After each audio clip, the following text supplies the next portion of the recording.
will return for his own. Every knee will bow and every tongue will shout. Either we will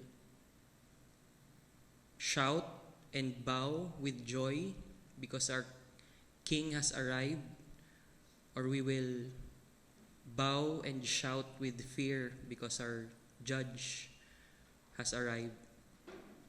So Lord, I pray that in our message today, you would use it, Lord, to call your people, to redeem, Lord, your people, so that at the time of your coming, he or she will bow and shout for joy instead of fear. And Lord, as we meditate today about your work of redemption, we acknowledge, Lord, that this topic is usually familiar sa amin. It's always familiar, and sometimes we don't feel any joy or gladness when we hear about your work of salvation. But I pray, Lord, that you would still allow us today to see, Lord, how great your love is, your servant heart, your mercy, and how helpless we are before you saved us, and that may cause us, Lord, to really praise you, to love you, and to obey you. Thank you, Lord. In Christ's name we pray. Amen. You may now take your seats. So, good morning ulit sa lahat. And si Pastor Harris, na wala ngayon dahil na-invite siya sa isang church sa Baguio. Meron silang conference and anniversary nila doon. So, he asked me to give the sermon today. And sabi niya sa akin na I can speak about anything. Ako na lang daw yung pumili. So, ang series ni Pastor Harris na magpo-pause muna ngayon. And since it is Holy Week, it is a time when we commemorate the finished work of our Lord and Savior Jesus Christ. Nag-isip ako of something to speak that is related sa Holy Week, related doon. So today, I'll share about God's work of redemption. God's work of redemption. And yun yung title ng message natin for today. And our text is found sa Mark chapter 10, verse 45. Mark chapter 10, verse 45. For even the Son of Man came not to be served, but to serve, and to give his life as a ransom for many. Mark chapter 10, verse 45. So, what we can see in our verse is that the Son of Man, and that title refers to Jesus Christ, the Son of Man gave his life as a ransom for many. This tells us that there was a ransom transaction na nangyari. And yung ransom transaction na yon is called redemption. It's called redemption. Usually, we use the word redemption and salvation interchangeably. Sinave ako ni Lord, ni-redeem ako ni Lord. The reason is, we see them as synonyms, parang same lang yung meaning nila. We think they are the same. They are related, but actually, redemption is a more specific term than salvation. Mas specific yung redemption. In the ancient times, redemption refers to the purchase of a slave from its bondage, captivity, or an old master through a payment called ransom. Today, ang slavery, hindi na siya common na practice, pero sa time ni Christ, it is very common. So when a person in the ancient time hears the word redemption, they immediately think that it is the act of purchasing a slave from its captivity through a ransom. Again, it is the act of purchasing a slave from its captivity through a ransom. That is the definition of redemption. With that, we can see that redemption is more specific than salvation. Salvation only gives us the idea that God delivered these people from something. Parang ganun lang yung binibigay ng word na salvation, di ba? God delivered these people from something. But redemption gives us more detail. It gives us the idea that God delivered His people from something with a price. And that price is called the ransom. Also, ang word na redemption highlights that there is a purpose for God's deliverance. Mayroon ding purpose.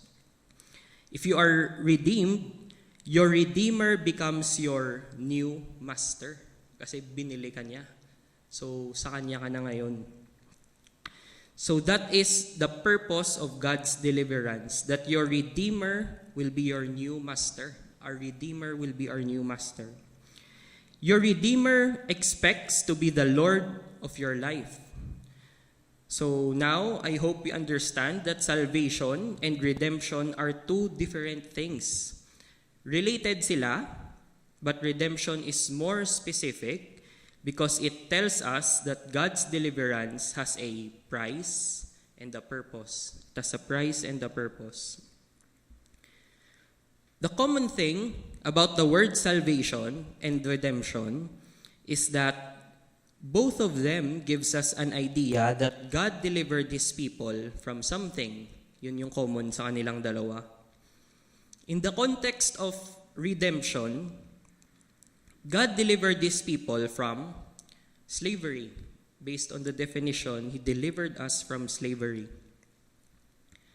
He bought His people who were initially slaves.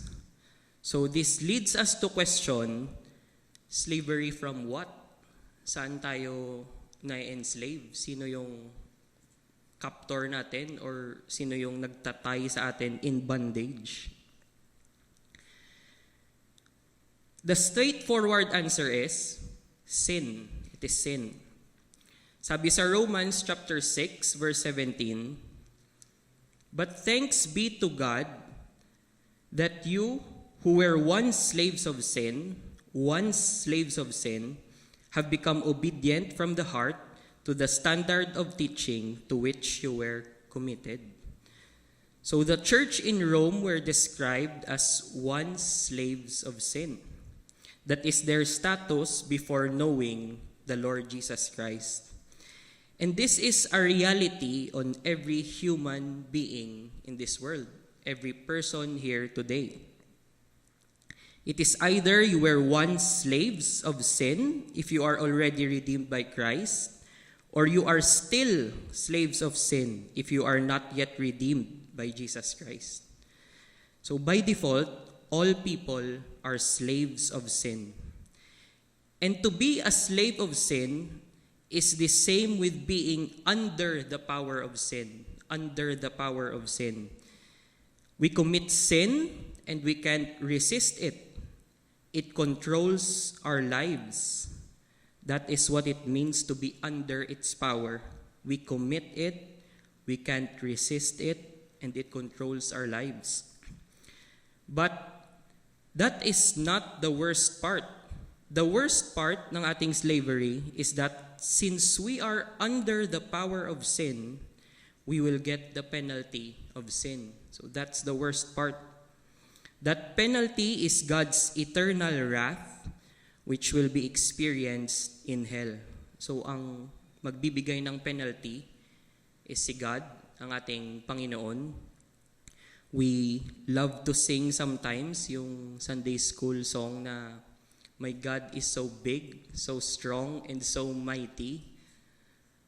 But we are singing it in the context of God helping us. Pero kung iisipin mo yung song na yon in the context of God's judgment, di ko alam kung kakantahin pa yun ng kids dahil nakakatakot talaga. But that is the reality in the Bible. If you are still slaves of sin, if you are still under a life where you commit sin, where you can't resist it, where sin controls your life, you will get that punishment from the big, strong, and mighty God in the end. So again, we are enslaved by what? From the slavery of sin. From the slavery of sin. And the worst part is, it will result to God's punishment. So now we have defined the word redemption. Next is, let's go to the details of redemption. Mga details ng work of redemption. Specifically, the details on how God worked for His people's redemption. There are 4 things na involved sa isang ransom transaction or redemption. They are the Redeemer, the ransom, the redeemed, and the receiver. The Redeemer, the ransom, the redeemed, and the receiver. And ang verse natin today will help us know them. So again, our verse for today, for even the Son of Man came not to be served, but to serve, and to give His life as a ransom for many. So first, let's look at the Redeemer. The Redeemer is the one who redeems the slaves from their captivity. Siya yung bibili. So, clear naman sa ating verse that the giver of the ransom or yung bumili ng slave is the Son of Man. The Redeemer is the Son of Man. Ang Son of Man, it is a title of Jesus. So the Redeemer is none other than our Lord Jesus Christ. Son of Man is a title that emphasizes His humanity, yung humanity niya. This title focuses on His human nature. That is why yung title na to may word na man. Si Jesus, maraming titles. And another title niya is that He is the Son of God. This title emphasizes His deity or divine nature. Kaya merong God sa title. Another title of Jesus is the Son of David. Son of David. The title emphasizes His ancestral line and it focuses on His royal lineage. Kung sa Tagalog pa, pinapakita na si Christ ay may dugong bughaw. He's from the line of David. And sa text natin, ang ginamit niyang title, the specific title that He used is the Son of Man. The Son of Man. It is because based on the verse, the price of the ransom that He will pay is His own life. The price of the ransom that He will pay is His own life. And He can't pay the price if He is not a mortal man. So that is the Redeemer, the Son of Man, Jesus Christ. But yung verse natin, it does not just tell us who the Redeemer is, but it also tells us the purpose and the attitude of the Redeemer. The purpose and His attitude. For even the Son of Man came not to be served, but to serve, and to give His life as a ransom for many. He came not to be served, but to serve. The Redeemer's purpose was to serve. This Redeemer has a servant heart. Even though a Redeemer is by nature a master, Christ reveals that He is a master who serves. He is a master who serves. What a great Redeemer we have in Christ. He is the master who serves. This Redeemer is someone who serves. And now, sino yung sinoserve niya? We can learn more details kung sino yung sinoserve niya by looking at the context of our text. Let's read the verses before, starting from Mark chapter 10, verse 35. Verse 35, and James and John, the sons of Zebedee, came up to Him and said to Him, Teacher, we want you to do for us whatever we ask you. Grabing request, no? We want you to do whatever we ask you. And He said to them, "What do you want me to do for you?" And they said to him, "Grant us to sit, one at your right hand and one at your left, in your glory." Jesus said to them, "You do not know what you are asking.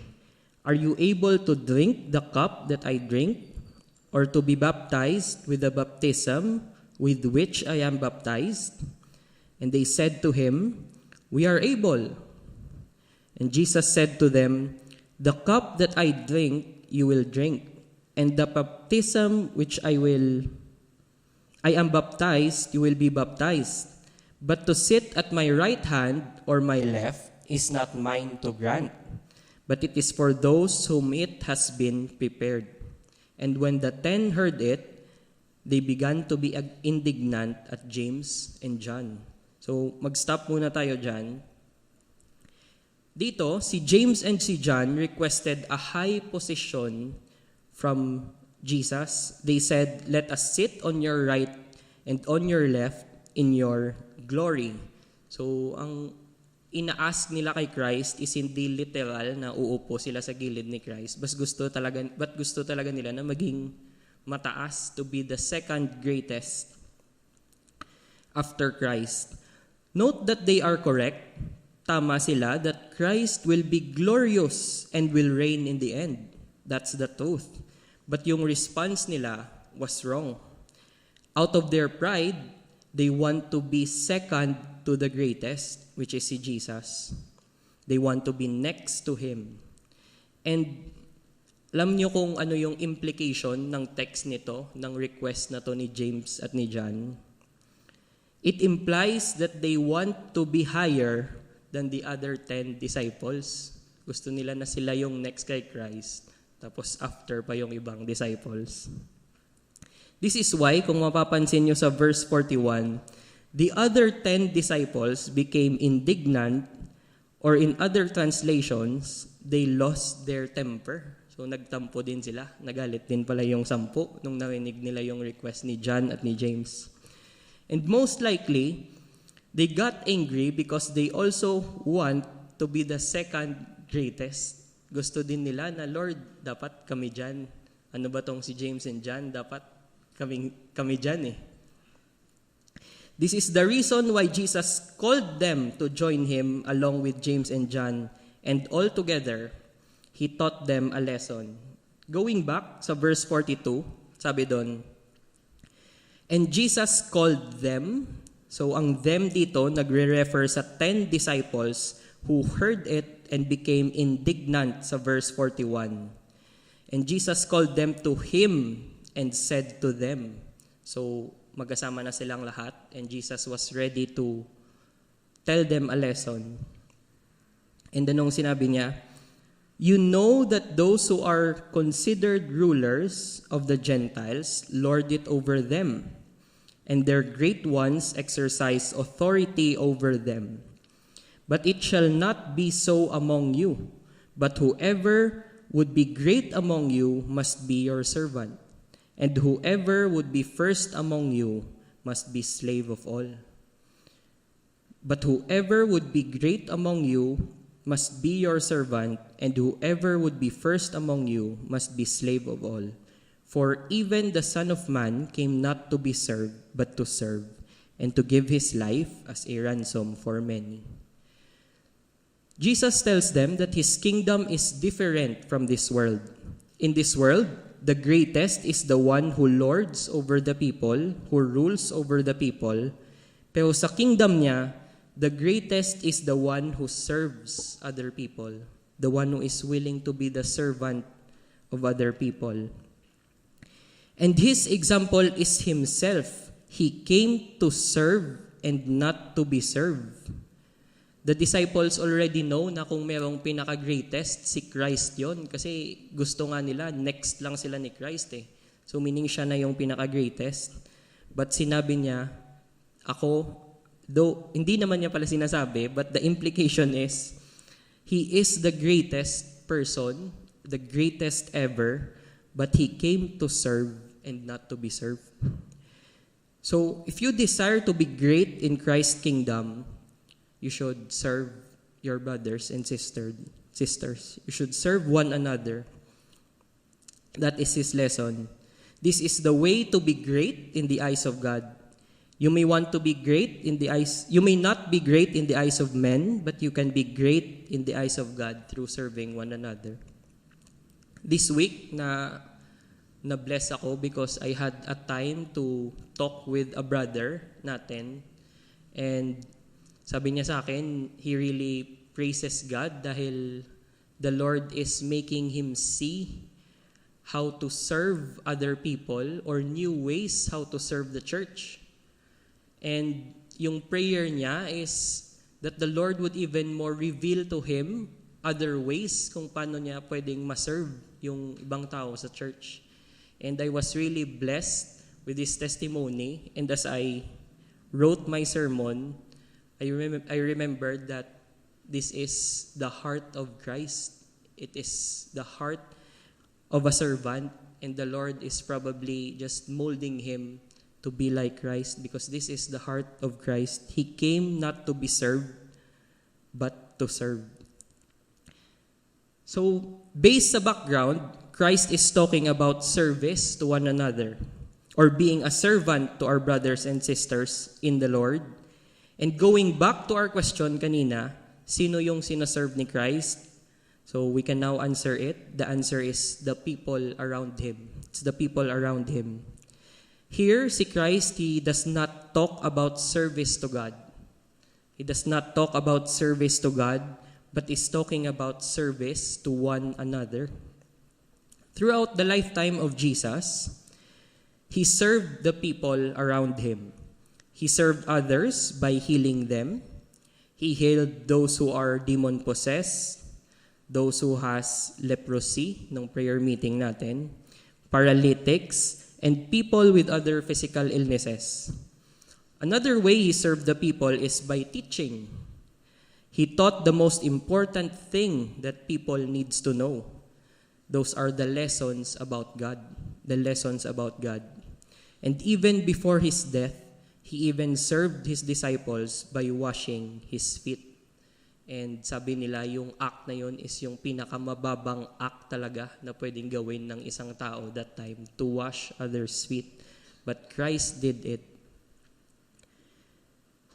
Isn't it amazing that we have a God who serves us? That may sound wrong kasi parang pinagsisilbihan tayo ng Panginoon. But that is the truth. Yun yung sinasabi ng Bible. Other religions have a God who is served, but Christianity has a God who serves. Christianity has a God who serves. Pero sadly, minsan, naiisip natin that we are the one who should serve God. Parang we should serve God na parang hindi na, parang kailangan niya yung service natin. But if you try to think of it, God does not need us. It is us who needs His service. Sabi sa Acts chapter 17, verse 24 to 25,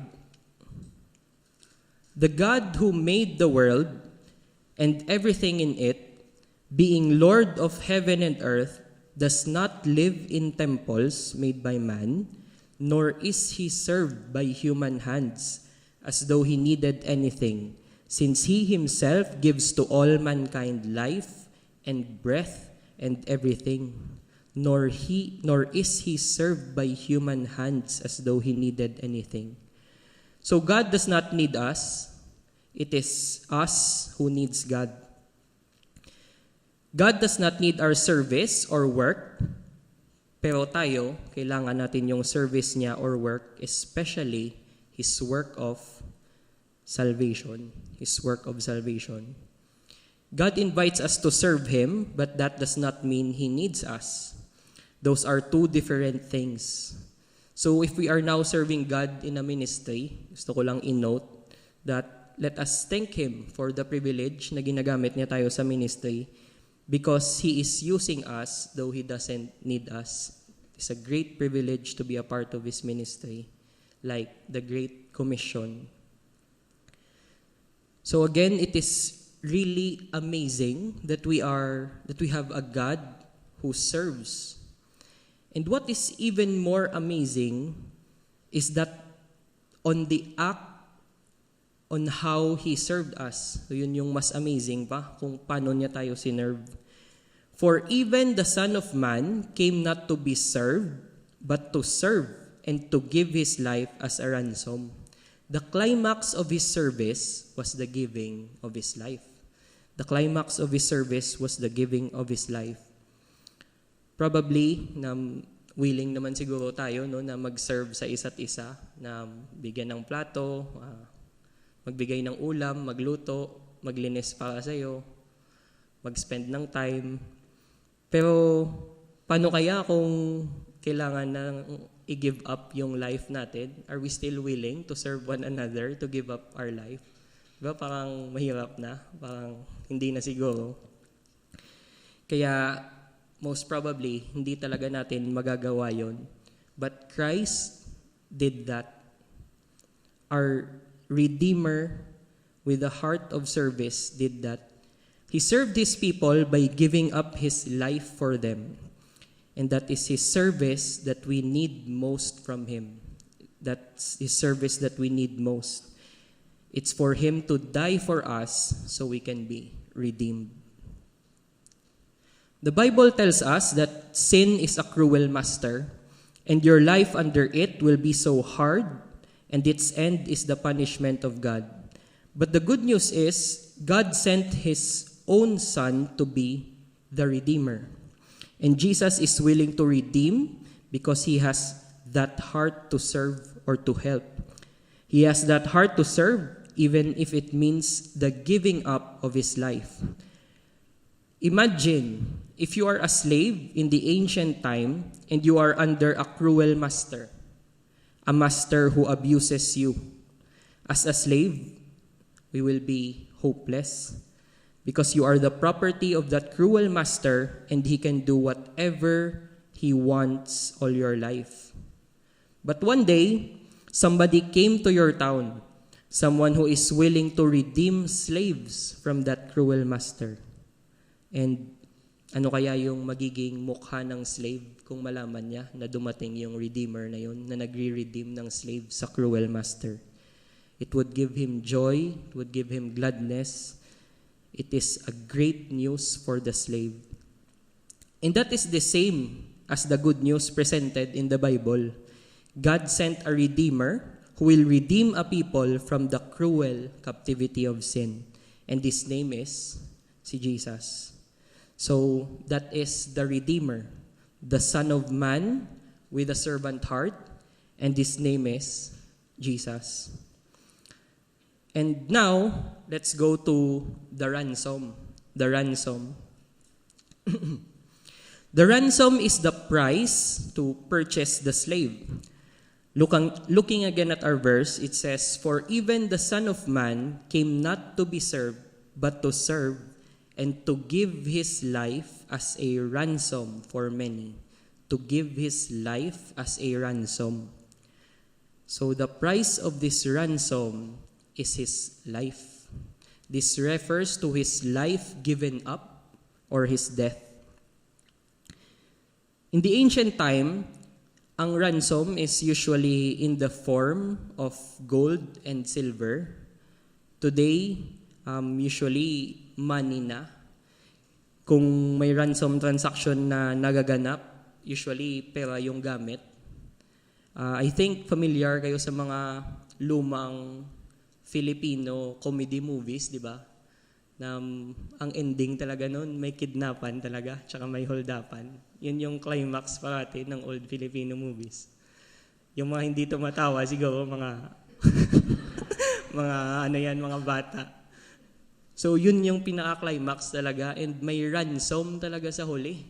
And yung kalaban, yung hinihinging ransom, it usually ranges from 1 million or more. So million, it's a high value.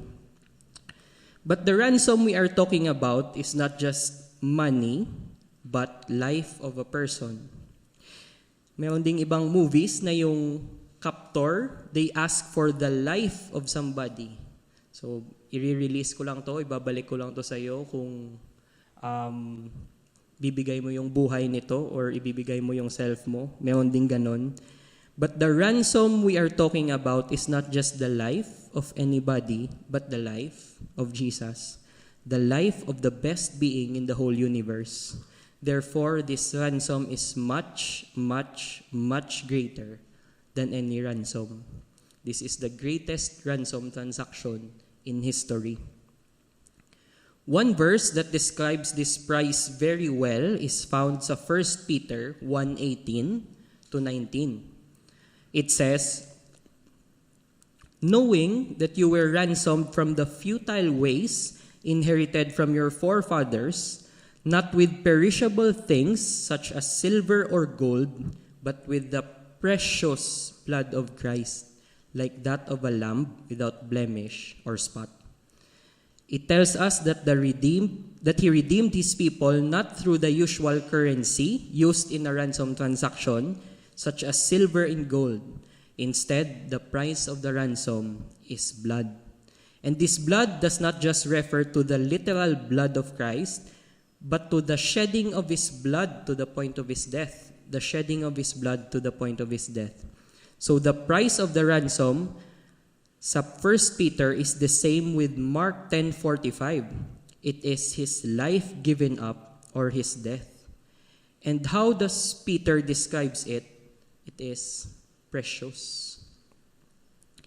Ang word na precious today, it refers to something that has a great value or a great price.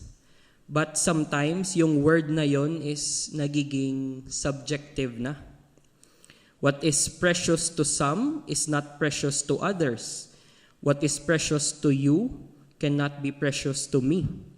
But ang preciousness ng blood ni Christ is objective, meaning it is precious to all people whether you see it as precious or not.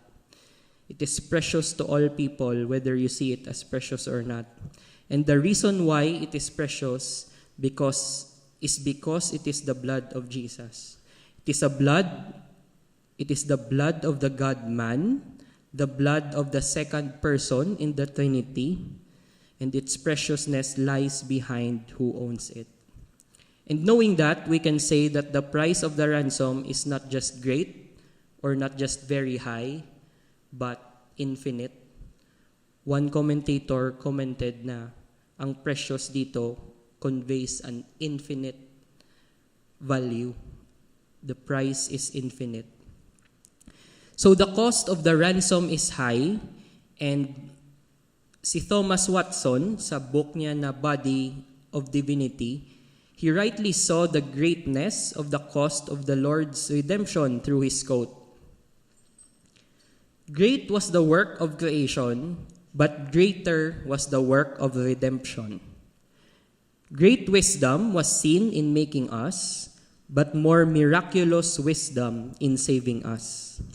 Great power was seen in bringing us out of nothing, but greater power in helping us when we were worse than nothing. In the creation, God gave us ourselves. In the redemption, He gave us Himself." In the creation, God gave us ourselves. In the redemption, He gave us Himself. Great is the work of redemption because it costed God Himself. And even though the cost is high, the Redeemer was willing to pay for it. And in looking at the cost of our redemption, what we can see is the great love of our Redeemer. Kanina, we saw His servant heart, and now we can see His great love. I want you to imagine again that you are in the ancient time. Earlier, kayo yung slave. Pero ngayon, I want you to think that you are a redeemer. You are a buyer. So kahit sa imagination lang muna, mayaman tayo yung bumibili. You want to buy a slave. And you see this slave who is abused, sick, and is just waiting to die. In short, there is nothing good in that slave. You see a slave that there is nothing good in him. Will you spend your silver or gold for that slave? Di ba hindi? Kahit gold or silver lang yan, hindi mo yan ibibigay para sa slave na yun. How much more if the price of that slave is your life? Lalo nang hindi. Hindi mo na bibilhin yung slave na yon. With the fallen human nature, we will never buy that slave. But the Redeemer is not like us. Even though there is nothing good in us like that slave, He is willing to pay the price even if the cost is His life. The cost of redemption really shows us the great love of our Redeemer. So now, that is the ransom. The Redeemer is Jesus, and the ransom is His life given up. Let's proceed to the third, the redeemed. The redeemed. Our text again says, "For even the Son of Man came not to be served, but to serve, and to give His life as a ransom for many." Many. The redeemed were the many. There are only two kinds of people in the world, the redeemed and the unredeemed, the slaves of sin and the slaves of Christ. But not all will be ransomed from the slavery of sin. Not all. Our text says only the many. The many will be ransomed. Take note, not all, but many. On another book, sa 1 Timothy chapter 2, verse 5 to 6, sabi doon, "There is one mediator between God and men, the man Christ Jesus, who gave Himself as a ransom for all." So, kung sa text natin kanina, many, dito for all naman. This may sound as a contradiction, but 1 Timothy talks about whom the ransom is offered. It talks about whom the ransom is offered. It's for all. The ransom is offered to everyone, and that's good news. On the other hand, sa Mark chapter 10 verse 45, it talks about those who availed the ransom. It is offered for all, but not all availed it. Ang nag-avail lang doon are the many. The ransom is offered for all, but not all will avail it. Only the many. So, kung yung ransom offered naman para sa lahat, how can you avail the ransom? How can you be part of the many? This is a very important question, because if you will not be redeemed, if you will not be part of the many, again, you will really face the judgment of God in the end. The punishment of the most strong and mighty being. And to avail it, the Bible tells us that there are two things na dapat nating i-respond sa work ng Panginoon. First is, we should put our faith in our Redeemer. We should put our faith on our Redeemer, the Lord Jesus Christ. You should trust Him that He alone can pay for your freedom 100%, not 50-50 or 60-40. We should not say na, "Lord, thank you, Lord, sa pagbayad ng 60%. Ako na yung bahala ng 40%. Lord, thank you sa 50%. Ako na yung remaining ng 50%. So, we should not say that. That's not how redemption works. And sa context natin, slaves can only rely to a Redeemer to get them away from their captivity. Slaves can only rely to a Redeemer to get them away from their captivity. Pero today, many people are still working for their redemption. Instead of relying or trusting on the Redeemer, they work for it through doing good works. But God's redemption does not work that way. As what we have discussed earlier, ano nga yung price ng redemption natin? It is infinite. It is infinite. And the value of our good works will fall short to the required ransom price. It will fall short to the required ransom price. Since the price of our redemption is infinite, only the infinite can pay the infinite.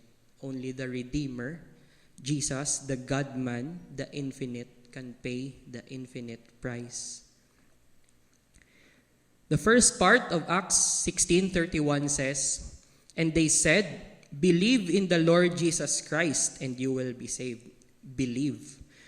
That's faith. We should believe in the Lord Jesus Christ so that we will be saved or redeemed.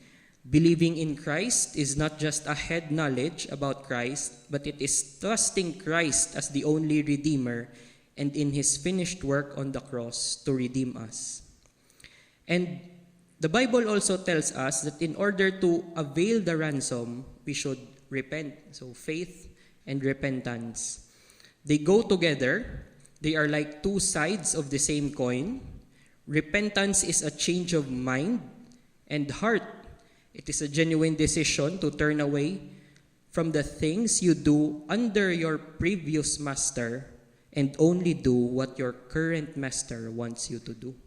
That's what repentance is. To turn away from the things you do under your previous master and only do what your current master wants you to do. That's a genuine decision to do that. That is how you become part of the many. Faith and repentance, they go together.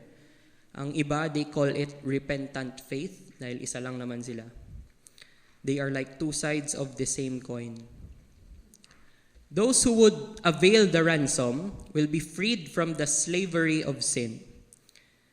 They will also be free from the worst part of it, which is the judgment of God in hell. Their freedom from the wrath of God is fully paid by the Redeemer. Probably may mga ransomed or redeemed person na nandito ngayon, and probably they feel that they still deserve God's judgment, especially kung he or she have committed a sin or some sins lately. But there won't be any for them. There won't be any punishment for the redeemed because they are safe with their new master. So that is the redeemed. Again, the Redeemer is si Jesus. The ransom is His life given up. The redeemed are the many. And lastly, the receiver. We have mentioned earlier that there are four things na involved sa work of redemption. They are the Redeemer, the ransom, the receiver, and Redeemer, ransom, receiver, and Redeemer. So, the receiver of the ransom is not explicit in our text, but we can see the answer in the other parts of the Bible. So, first, sino ba talaga yung receiver? May iba na nagsasabi na si Satan daw yung nakakuha ng ransom. But there is no passage in the Bible that says na si Satan ang receiver ng ransom. So, let's look at Ephesians 5:2. Sabi doon, "And walk in love as Christ loved us and gave Himself up for us, a fragrant offering and sacrifice to God." It has the same thought with our verse sa Mark 10:45. Christ gave His life. Dito, He gave Himself up. The difference is that the receiver of His offering or sacrifice was mentioned here. And who is the receiver? Si God. Another verse is found sa Hebrews 9:14. "How much more will the blood of Christ, who through the eternal Spirit offered Himself without blemish to God, purify our conscience from dead works to serve the living God?" Again, it states the receiver of the offering or the ransom is si God, to God. We can now say that the receiver is God. Now, if God is the receiver, why does He hold us captive? Again, yung scenario natin dito is Christ gave a ransom to God in order to free us. So why does He hold us captive and wants a ransom? John Piper, friend din natin, rightly captures the answer of this question in one of his books. Sabi niya, "The whole need for a substitute to die on our behalf is because we have sinned against God and fallen short of the glory of God. And because of sin, the whole world is held accountable to God. So when Christ gives himself as a ransom for us, the Bible says that we are freed from the condemnation of God. There is therefore now no condemnation for those who are in Christ Jesus. The ultimate captivity from which we need release is the final judgment of God." Yun yung sinabi niya. The ultimate captivity from which we need release is the final judgment of God. Sa introduction, I mentioned that we are slaves of sin, but that is not the worst part. The worst part is, since we are under its power, we will eventually get its penalty, and that penalty is executed by God. Its climax is the eternal punishment in hell. That is the end result of our slavery to sin. Therefore, it is right to say that the ultimate captivity from which we need release is the final judgment of God. The saying is true, God saved us from God. God saved us from God. Also, ang ransom transaction na to is a lot more different from what we see in the world. In the world, ang captor or the receiver of the ransom is usually bad, di ba? Sila yung masasama. They hold innocent people captive. Pero sa case natin, sa pinag-uusapan natin ngayon, the captor or the receiver is good. Siya yung good. And he holds the guilty captive. God as the receiver is not like a kidnapper na nag-hold ng innocent people captive, but is more like a policeman that holds guilty people captive. And we are those guilty people. So, who received the ransom? It is God. The Redeemer is Jesus. The ransom is his life given up. The redeemed are the many, and the receiver is God. We are now done looking at the details of God's redemption. To summarize everything, tiningnan muna natin ang definition ng redemption, and then tiningnan natin yung details ng redemption. And the details tells us that there are 4 things involved in God's work of redemption. The Redeemer, which is Christ. The ransom, which is his life given up. The redeemed, which is numbered as many. And the receiver, which is God. And I hope that we now understand that what God's redemption looks like. And to close, I just want to leave 2 questions for you to answer in your mind. So 2 questions to ponder for today. First is, are you one of the many? Are you one of the many? For even the Son of Man came not to be served, but to serve and to give his life as a ransom for many. If you think you are not yet one of the many, the Bible is telling you how to be a part of it. As I mentioned earlier, it's repentant faith. Some of you might say, yes, may faith na ako sa Panginoon. Yes, I believe in Jesus. It is very easy to confess with your mouth that you have this repentant faith. Anyone can confess that. And actually, many confess that but don't really have that. Many confess that but don't really have that. So, to examine yourself further, I want to share this verse, John 14:15. If you love me, you will keep my commandments. If you love me, you will keep my commandments. One sign of being a redeemed person is you have love for God. And what happens when you really love God is you obey His commands. If you love me, you will obey my commandments. Do you love Christ? And from that love, does it drive you to obey His commands, or you still continue to ignore them and disobey it? Brothers and sisters in the Lord, I plead that you would examine yourself today if you are really a part of the many before it's too late. So that's the first question. Are you one of the many? My second question is, are you living your life for your Redeemer? Are you living your life for your Redeemer? If you consider yourself as one of His ransomed people, you should live your life for the Redeemer, di ba?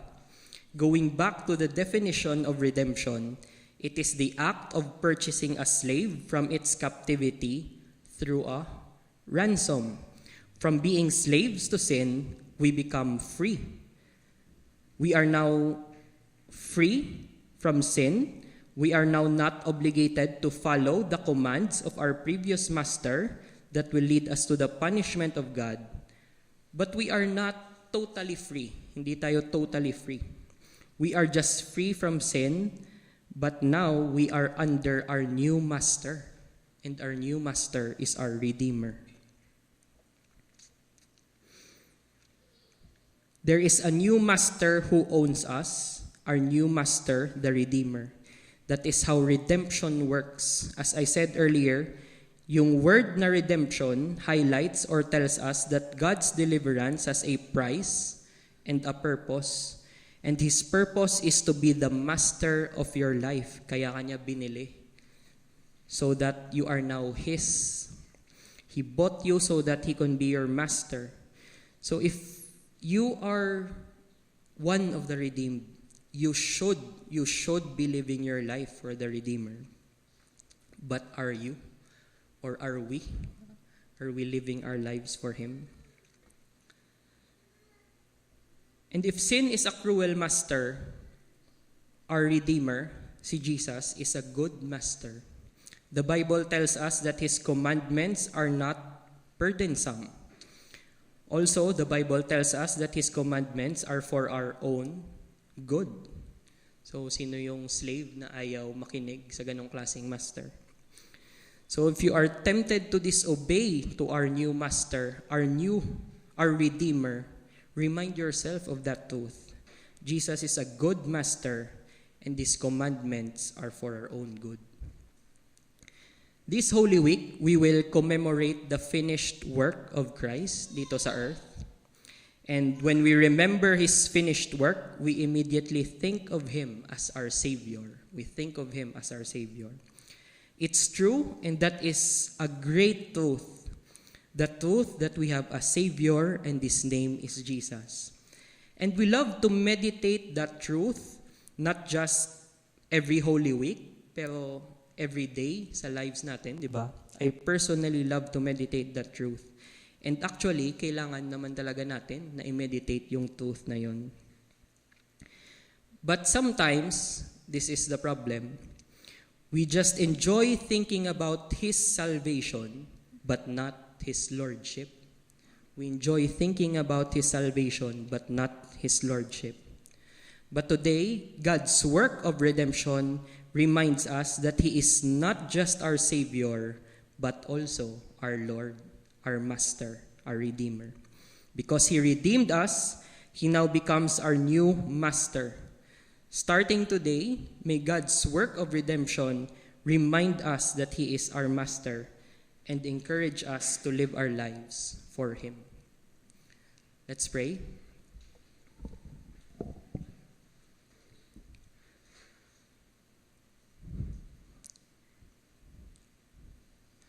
Lord, we thank you, Lord, for your great work of redemption. Knowing that work, O Lord, we can really respond with praise, with songs, that you are greatly to be praised.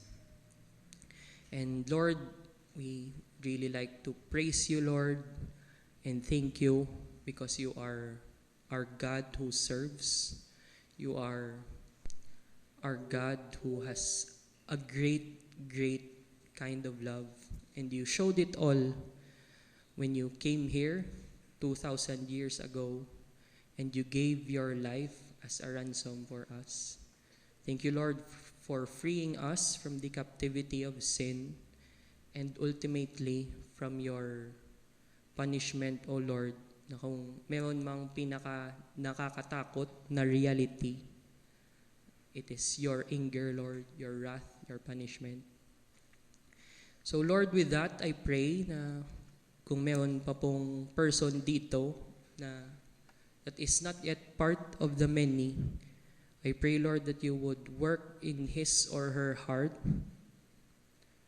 reveal yourself to him or her, and cause her, Lord, to put his faith on you and repent from the things that he does, that he do from his previous master.